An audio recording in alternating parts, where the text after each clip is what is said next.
Hello everyone, welcome back to the channel and welcome to our cozy little corner of the internet. I'm Pen and today I'm going to be reading chapter 2 of Seen and Not Heard by LitaCakes. Just so you know, there's a few trigger warnings for this chapter, as I expect most chapters will be for this book. But trigger warning for neglect, some mentions of blood and injuries, but nothing major. I hope you all enjoy it and make sure to take care of yourselves. Let's get into the fic. Chapter 2, The Bruises That Build Us. A year had passed since he started training, and Izuku was, perhaps for the first time in years, happy. At least, he was happy when he was at the gym. The lie about his quirk was easily believed, and his teachers at the gym even complimented his quirk regularly when he learned something really fast. The hardest part at first was getting around his inability to speak. Izuku had tried, in the dark of his bedroom at night, to whisper to himself, but the scar on his face had apparently done something to his mouth or tongue, and it was really hard to form certain words. So when he started at the gym, he told them that he was mute and a side effect of the IQ quirk by offering a note. It wasn't uncommon for IQ quirks to come with side effects like that, so the staff bought it once again. After a few visits, they even gave him a cute little name badge that said, "Hi, my name is Izuku Akitara. I'm very friendly, but I'm mute, and I may need to write my thoughts down, and I may need time to write my thoughts down." Izuku thought it was a sweet gesture and wore it whenever he was there. Most people left him alone when he was training, but some approached him, asking for guidance on their own skills or input on a move they wanted to try. It was weird for Izuku that people would come and try to help him, and come to him for help. After all, he was the worthless idiot here, but it still made him smile each time. A couple of weeks in, Izuku met a girl at the gym who was weightlifting. She stopped her workout and marched right up to him. She had pink dreadlocks and eyes that could zoom in like a camera lens. Izuku was immediately transfixed by her quirk. Quirks have always fascinated Izuku, and he sometimes wondered if that's why the universe never gave him one. Maybe it would make him biased if he had one, like he'd like his over the others. But without one of his own, Izuku loved all quirks. He had notebooks upon notebooks piled up at home analysing them. His parents stopped buying him notebooks the last year or so, since their attitudes got harsher, but he still kept note entries on his school tablet. The girl's name was Mei Hatsume. She told him just to call her Mei. She was weight training in order to pick up heavy metals and weighty machinery since she was an inventor. Izuku sparkled up at that as well. She made support gear. Izuku could really use someone like that. Maybe he could pay her if he got a job, so that he could have support gear. They met 3 times a week at the gym, and started training together, weight training with each other. Izuku started spending longer hours at the gym. Inko was told he needed more lessons for other subjects. She was not going to adverse from free schooling that would keep his germs out the house for longer periods of time. 4 days out of the week, he wouldn't come home till at least 8 in the evening. It was heaven to be away from that apartment and to be with people who actually treated him like a human. Over the course of the last 6 months, he had even managed to pick up some odd jobs, despite being only 9 years old. But hey, old ladies need help carrying groceries and shops needed sweeping. It worked out. They actually liked that he was quiet and polite and worked without any complaint. With that money, he bought himself a throwaway phone and a cheap laptop. He was able to give Mei his contact information, and they kept in touch even outside of the gym after that. He gave her constant ideas for inventions, and Mei let him test some test them sometimes in the gym parking lot before they went to train.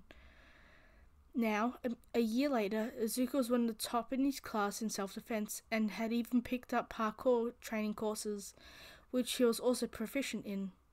After quite a while of fumbling and bruises at the beginning, May had made no less than 15 of his invention ideas, and 4 of those were his to keep. They were stashed away in a little box he found in the trash and washed up, then stuck in the back of his closet behind a loose board in the wall. Izuku had also spent the last few months teaching himself JSL so he could communicate better with those around him, even though it was not common for non-mute or non-deaf people to know the language. May said that she knew enough to get by, and they did practice together, which helped greatly. Their communication went from paper and emails to full-blown conversations using sign language, or with May talking and Izuku signing, and they were both much happier with the transition. At this point, Izuku hadn't spoken a single word for over a year, and in that year, Inko had never asked him to put the muzzle back on. She probably assumed the damage from the burn had muted him, which wasn't actually that far off from the truth anyway. His home life quiets down without a drunken Nazashi coming home each night and beating his views on quirkless people into Izuku's skull. Inko ignored him and acted like he didn't exist. There were still rules he had to follow, and he did so without complaint or question, because it meant he would be left alone. Even if he was lonely, he'd rather Inko pretend he didn't exist than lock him up in that damn muzzle every night. Late at night, Izuku spent hours poring over his little laptop working on his analysis skills and some minor hacking skills. May had taught him a few things, and the rest he picked up from online and from some slightly shady and most likely illegal sites. His grades at school had improved, but only because he was faking for Inko's benefit. He could easily get straight A's if he wanted, but instead he settled for mid-road B's, which were better than his low B's and C's from the year before, which had only started when the teacher accused him of cheating. After all, a worthless idiot couldn't possibly get a perfect score, so he made sure to pretend that he wasn't as smart as the rest of his class. Instead, he pretended to work his butt off for the grades he got, even if the work took him all of 5 minutes to accomplish. Since school didn't really challenge him, he took online classes he found for free or really cheap. Online tutors were easy to find and had reasonable rates too. He'd meet them on nights he didn't stay long at the gym, or just have meetings online. For those meetings, he'd go to the library and come home at his usual time with stacks of books and papers Inko had approved of. Elementary school was quickly turning the corner. At 10, he only had 2 years left until he reached middle school, and then 3 years until he would head to high school. Maybe he could get into UA if he kept his IQ quirk act. That was why he was practicing hacking so hard. That is why he was training so hard. He wanted to have options. Even if Izuku didn't didn't feel like he could become a hero anymore, not being mute, not being quirkless, maybe he didn't deserve it. He was far too worthless, but maybe if he got into UA, he could at least get into the business course and become a quirk analyst. That would be an amazing dream come true. At 10, he started to work on different ways he could help heroes and the world around himself. He started gathering analytical data and making files on every criminal or villain that the heroes were trying to capture. He'd sent the files to every hero agency he could. Basically, none of them had even opened the email or took it seriously. Perhaps it was the fact that he always signed his name Kiyoshi. It meant soundless, and Izuku felt like that name fit him pretty well. One thing, just one, Eraserhead. He always took everything Izuku sent to him seriously, though he always asked Izuku how he got the information. Izuku once told him that it was all done through observational skills and online data mining, but Eraserhead didn't seem satisfied with the answer, even though it was the truth. Despite that, Eraserhead still used everything Izuku sent him. He made multiple arrests and the hero world was in an uproar about it. Izuku had asked his favourite hero not to tell anyone about him. Eraserhead: why do you not want them to know? Kyoshi: I tried, with all of them, every agency I could find contact info for, but you're the only one who took me seriously, so I only want to work with you now. Eraserhead: no one even looked at your files? This work is incredible. Are you a new analyst on the scene? Most pros hire analysts for hiring firms, so they ignore freelancers. But here in the underground, we take all we can get. We really need all the help we are offered. Yeah, I'm new. Eraserhead: well, it's good to have you on our side, Kyoshi. Kyoshi: what does that mean, Eraserhead: your analyst could be used to bring the Hero Society down. You're that good. If I didn't know your convictions by this point, I'd be worried. Izuku had never been told by anyone he was good at something that required intelligence. Sure, he was complimented at the gym for his physical prowess and quick learning, but that didn't have the same ring in his brain as "you're so smart you could take down Hero Society." That was a huge compliment. Izuku had no idea what to even do with that. Instead of answering the compliment, he sent Eraserhead the next file and put his laptop in the secret compartment in his backpack. He took out his phone and messaged May. Green bean. May: oh my god, panic emoji.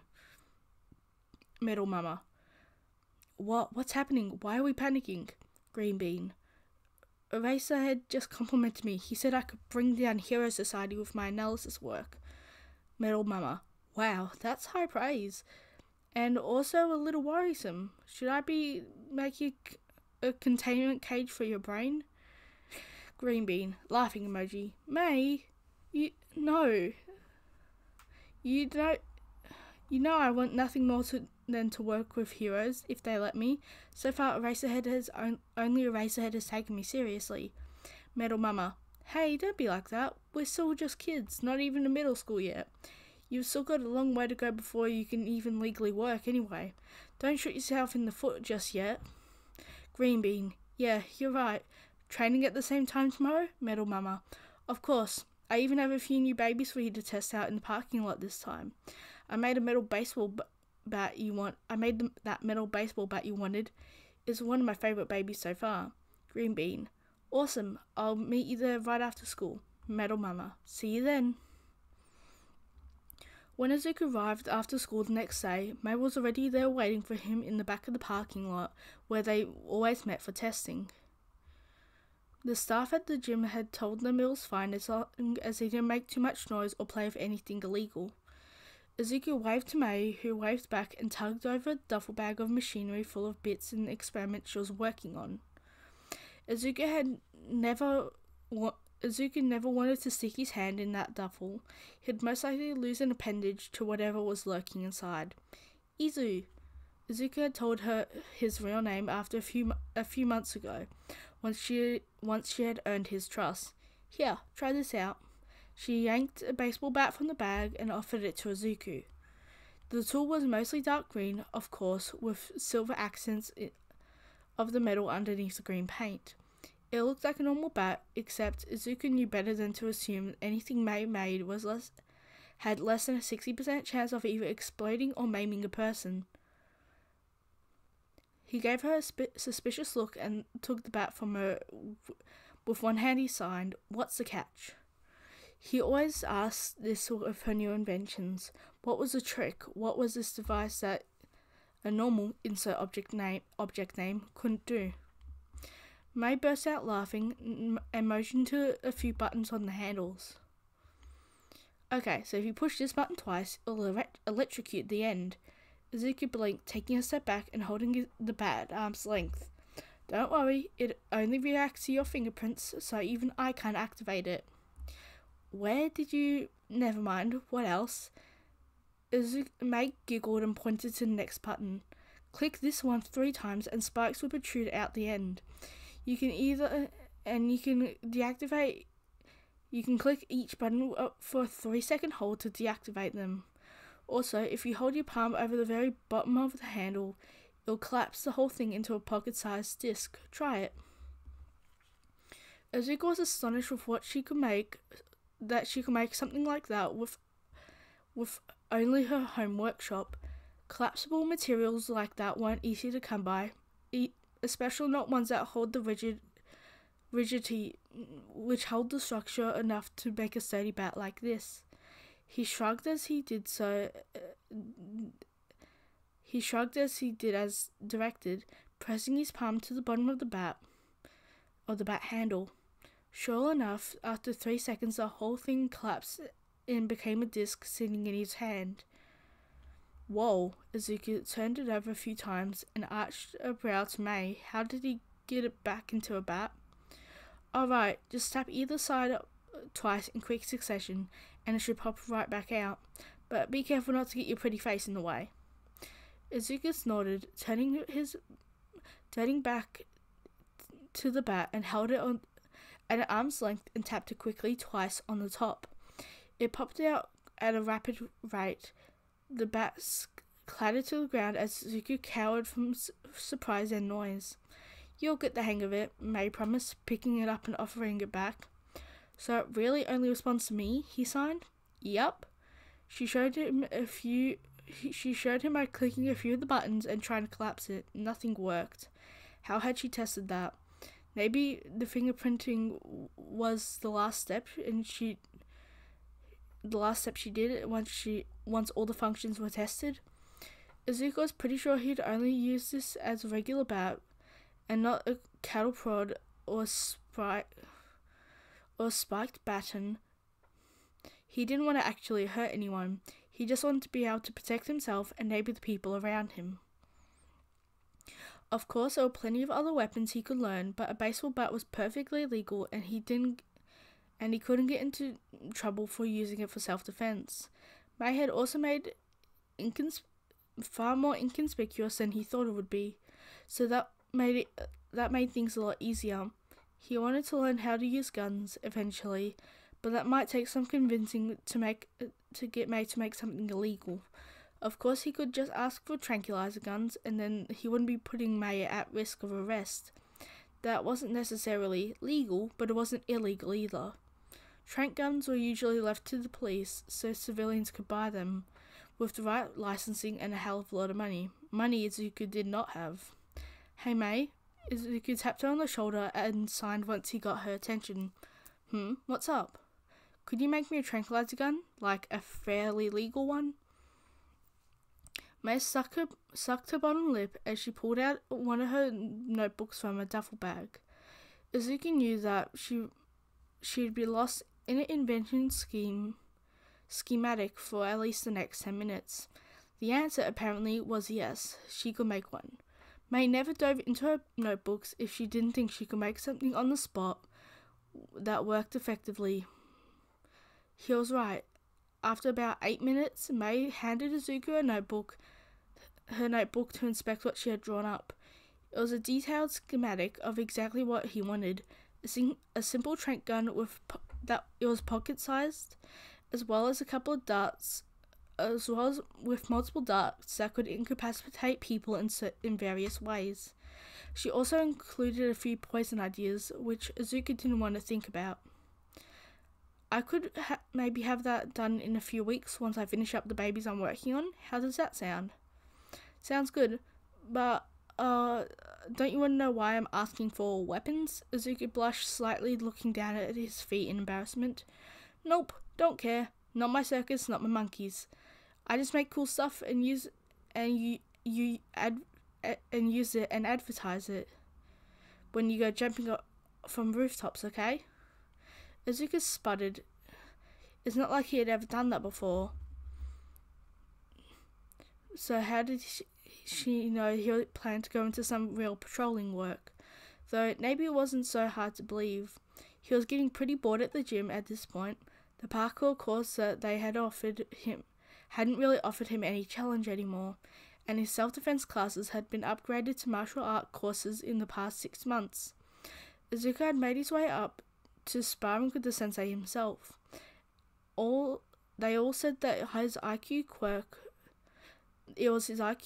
but Izuku just worked really hard and never gave a single moment of his. They all said it was his IQ quirk, but Izuku just really worked hard and never gave a single moment of his life to waste, and practiced relentlessly. He had to, of course, because he didn't have the advantage of a quirk.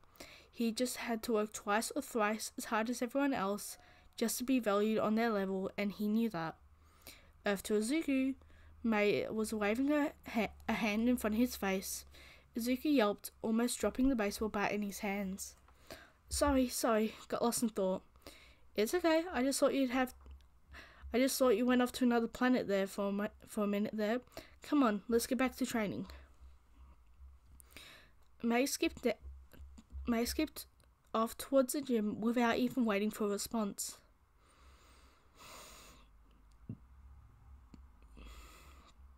Izuku smiled behind his mask. Mei was his only friend, his best friend. He was more than happy to be graced with just that. He felt bad for lying about his quirk and knew she wouldn't want to be friends with him if the truth were revealed, but maybe he could just be happy with what he has and didn't have to worry about the lies and how he got there. The first few times Izuku did go jumping from rooftops, as Mei put it, he earned more than a few bruises and just as many cuts from the concrete and bricks. He quickly learned that he needed gloves with lots of padding. Parkour in the wild was nothing like gym-based stunts. After all, once he'd even fractured his arm in a landing. Mei had some kind of weird portable scanner that could read like an X-ray machine, and he didn't want to think about how much repercussions of getting hit with radiation like that. But at least he knew about his fracture and could nurse it carefully. By the time both Izuku and Mei were in middle school, Izuku had been helping underground heroes with analysis for the past 3 years. He'd also started patrolling when he turned 12 last year. He kept in the shadows, only sprang into action when absolutely necessary. No one saw him, no one heard him. They were incapacitated and anonymous. Wow, English. I was doing so good. An anonymous tip was sent to the heroes or the hero reporting line for them to be picked up. The victims of the crimes could never identify who their savior was.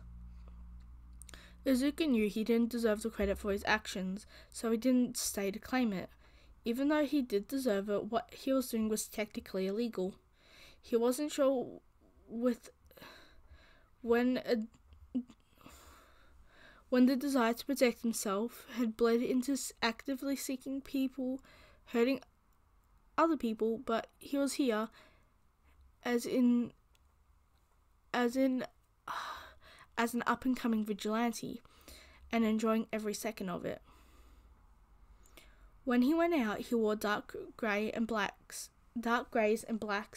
blending into the darkness. He always had lots of padding on and always had his face mask. A few months ago, he had told Mei to spray the kanji for Kyoshi onto his bat because it seemed like a cool idea. It turned out awesome, of course, but of course no one ever saw it. No one but them ever saw it.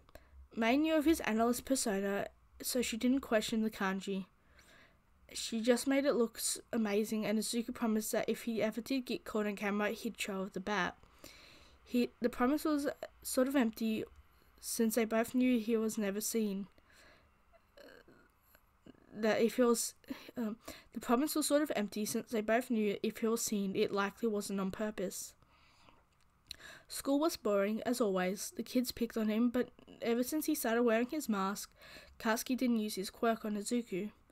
He had actively protected Izuku from the other kids physically. Of course, Katsuki never spoke to him. No one did. Not ever since the teacher spoke to him in the middle. Not even the teacher spoke to him in middle school. He was sick of he was a sickly, quirkless Deku to them. That was it. He got a lot of hand gestures and grunts, but nothing else. On the rare times he might get something, it was usually insults or shouts. But at least he wasn't coming home covered in bruises and cuts. Well, not from school anyway. Izuku had taken up some dangerous martial art classes in the gym. He was now paying for lessons since he had some funds saved up. Eraserhead would send him payment for his analysis once in a while if it led to a big break or a rest. It was under the table, of course, and Izuku knew Eraserhead was paying him out of his own pocket, but he was grateful for it regardless. Inko was getting more and more distant, and Izuku wondered if she was even in the house. But his morning oatmeal and small dinner would always be on the table every day. It wasn't much, but Izuku survived. They never spoke. They barely even saw each other. Maybe a few times a week. Since Hisashi left, the extensive violence stopped. Now, Inko resented him silently and ignored his existence altogether. All in all, Izuku was at peace with his life. Even if he was lonely, he still had Mei, and he could patrol every night if he needed to get out of the apartment and away from the stifling angry aura that Inko filled the whole place with. At some point, Izuku realized that he could just leave, and she'd most likely not notice until she found his meals uneaten. Actually, she probably wouldn't notice that until much later. She probably wouldn't even notice that until much later. So, he did exactly that. He didn't leave a note. He packed up the few sets of clothes he owned and all his tech from Mei, along with his patrol suit and his laptop and notebooks. At the age of 14, Izuku left home with no intention of returning. Inko would never file a missing persons report, and Izuku knew that in a couple of weeks he'd most likely find his apartment up for sale. If he was gone, Inko would have nothing tying her here. She hated it anyways, so why would she stay? He did manage to find a small apartment just a few blocks away from school that accepted students who lived on their own. It was run by a small local charity, and they took him in without much of a hassle.